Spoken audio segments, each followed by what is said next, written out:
If I hear that Lunchables pretzel commercial one more time, I am gonna break my TV. I can't take it anymore. I'm at my f***ing limit. Hello random person, Sab Nino here. Welcome to another Sponge Takes. This one is going to be a little bit more off the cuff because unfortunately Scuff got sick, so we have a little bit of catching up to do. There's going to be no story, no animation, comedy, or trivia segments this time. We're just gonna wiggity wing it. Wiggity whack. The first episode we'll be talking about is from last week, Season 13, Episode 284B, SpongeBob on Parade. The Krusty Krab enters a float in the annual Bikini Bottom Parade. This episode's got a nice simple premise, pretty much a bunch of parade float jokes, but it has fun with it, and it's a nice time. The story is very bare bones. It's basically SpongeBob enters the Krusty Krab into the parade, but makes a replica of the Krabby Patty formula on the float, so Plankton tries getting it as like a simple subplot. The rest of it is just parade jokes. It's just a Bikini Bottom parade. So we got Pearl's high school, we got Mrs. Puff being her own flow, Patrick's a rock and doesn't say anything. He just skids along, grinding against the floor, making an awful noise. Larry makes a cameo, Mermaid Man and Barnacle Boy have an appearance. It's nice to see them again, front and center. Of course, they can't speak, but it's nice when they could work them in when their voice actors have passed away. My leg! I'm in my leg! They've showed that all over, not just the trailer for this episode, but the bumper for so many different episodes. They love that joke so fucking much. It's disgusting. I don't know, it still made me laugh. Been going pretty heavy on those recently, but it gave me a chuckle when it came back when he got hurt and then he said my leg again. I like that Squidward designed the float and then SpongeBob made it, but then he didn't even make Squidward's design. He just patched a hole with his paper. I love the constructive criticism scene. That was really funny. And the little scene where SpongeBob was just, let me see.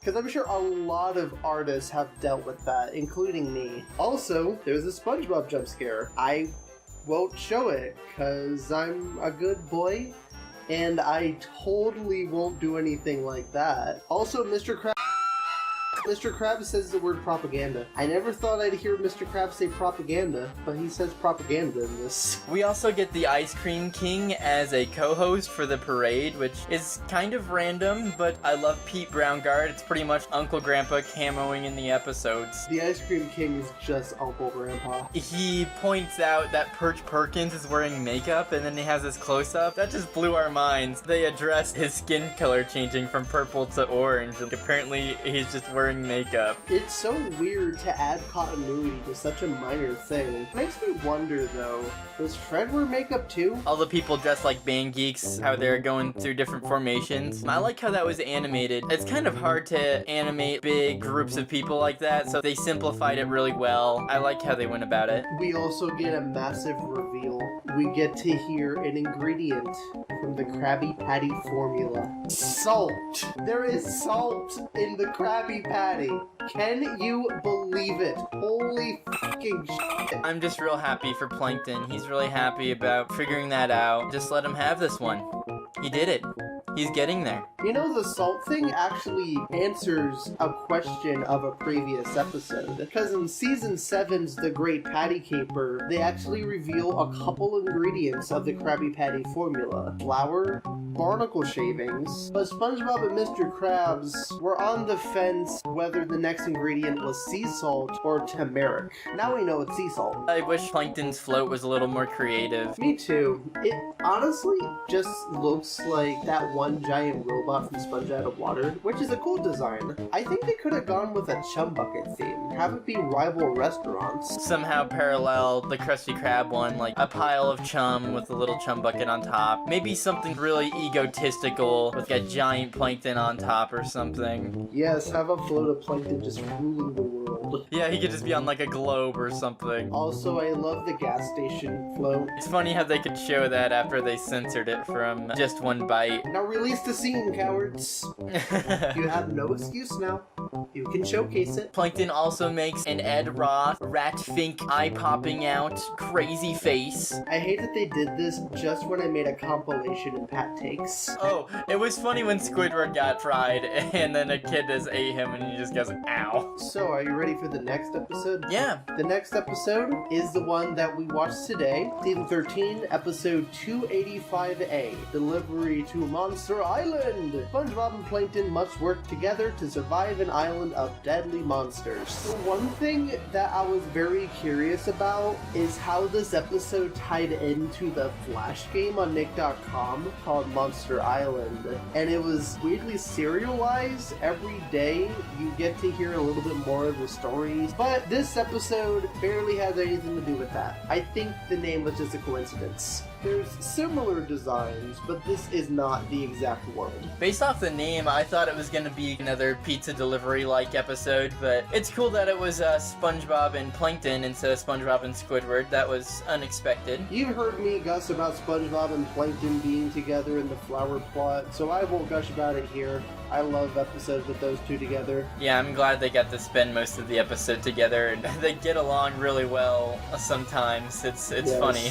I love the locker room scene. It was just so casual. They're just working together within a while. I guess this takes place over 6 years, though. That's so weird, because from the way things were going, I would have expected a day, because otherwise, how did they not die? Right, a day or a few weeks, maybe a month or two. How did it take them 6 years to get food? Plus, the Krusty Krab is perfectly fine, yet there's so many episodes, specials, and even a movie proving as to why the Krusty Krab is basically a useless lobster trap without SpongeBob's involvement. Yet they lasted for 6 years? Also, the beginning of the episode reminded me a lot of Krusty Krab training video. Patrick not knowing what to order, then Plankton steals a patty. I didn't like how loud Patrick was in this episode. Something about it just rubbed me the wrong way. But it's not on screen for super long, so I can forgive it. One thing I found interesting is that Plankton wasn't after the secret formula this time, but was actually after the Krabby Patty itself, which hasn't happened in a while. Because ever since the formula bottle came into play, they typically just go for the Krabby Patty formula. It makes sense for him to go after both. They did use a picture of the formula in his locker. It would have been nice if there was some reference to him loving Karen, but I guess the formula is his real love. That would have been cute. Or at least make a joke about it. After he does the formula joke, he could just go, and Karen, I guess, I don't know. Maybe my little spot, too. This episode is mostly them running away from crazy creatures and monsters, so there's a lot of really cool monster designs in this, and a lot of gruesome, crazy imagery. I know Sab just kept saying, like, this is f***ed up. Yeah, there were a lot of f***ed up stuff in this episode. SpongeBob's skin gets peeled like a banana. I don't mind gruesome imagery in SpongeBob. It's just very interesting when there's more instances than usual in this episode. But I don't mind it. It